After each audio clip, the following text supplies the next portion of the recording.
China has been on a global vaccine delivery drive since the early days of the pandemic. And Beijing gave that effort a boost amid growing concerns over Omicron, a new coronavirus variant that seems far more transmissible than others. 中国将再向非方提供10亿剂疫苗。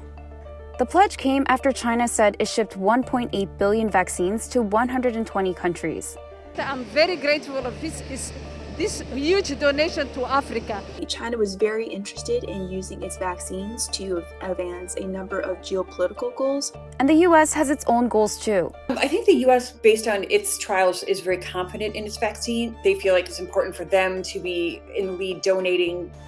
Less than a week after Chinese President Xi Jinping's pledge, President Biden also promised to send 9 million extra vaccines to Africa. I'm keeping the promise that America will become the arsenal of vaccines.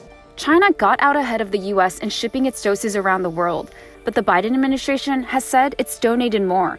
And now Omicron could challenge both superpowers' vaccine diplomacy efforts. But first, how was China able to get a head start? As early as May of 2020, Beijing declared that it would make its homegrown vaccines a global public good. And it was able to make that promise because it started vaccinating its own population with its doses a few months later. Then by September, China started shipping its vaccines abroad. The US, on the other hand, began sending doses nearly a year later. China was faster because its vaccines were made with traditional methods and not with advanced genetic technology like the first vaccines that were approved in the US. This also meant Chinese doses were easier to ship since they didn't need to be stored in ultra-cold temperatures. Plus, state enterprises jumped in to help with the vaccine supply chain, working with 19 countries to manufacture doses locally.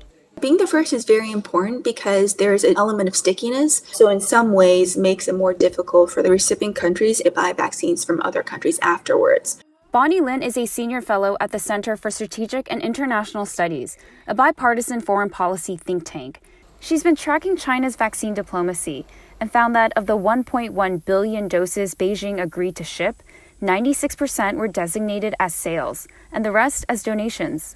China said its vaccines would be offered at a fair and reasonable price, and Lin says this direct-to-consumer relationship gives Beijing leverage. One of the things that China does gain is a bit more influence over the recipient countries, and China was able to use its vaccines to encourage countries to issue statements in support of China. For instance, Paraguay said it was approached by unofficial Chinese brokers who offered to purchase vaccines from China on its behalf in return for breaking diplomatic ties with Taiwan. It declined the offer, and China said the incident was malicious disinformation. Countries in the Indo-Pacific region have also been receiving Chinese doses, and that's grabbed the attention of another vaccine donor. The United States has focused quite a bit of our efforts in trying to provide vaccines in that region in order to push back against whatever influence China may have. And the U.S. has been trying to lead by donating its vaccines to poorer countries, and a majority of them are from Pfizer and BioNTech and Moderna, which have high efficacy rates against the original variant of the virus. Compare that with China's vaccines.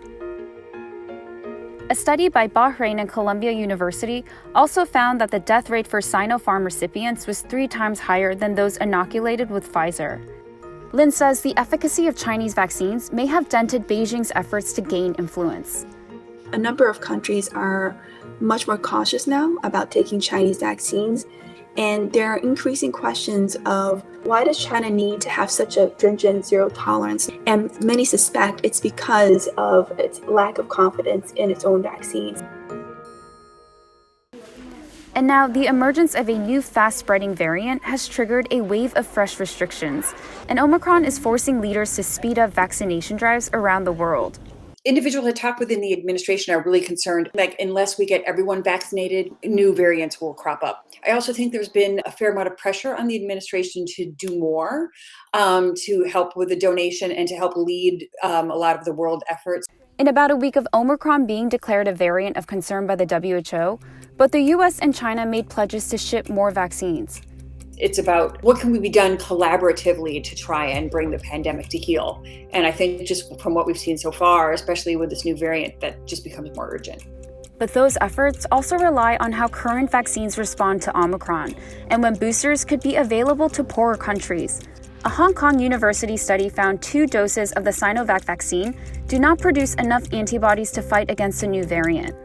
Meanwhile, Pfizer and BioNTech said that initial lab tests showed that 2 doses were significantly less efficacious at blocking infection, but a 3rd dose neutralized Omicron. And Moderna said a 3rd dose of its vaccine increased immune responses against the new variant. So while both superpowers compete to lead with vaccines, it may ultimately come down to how effective the doses are against new emerging variants.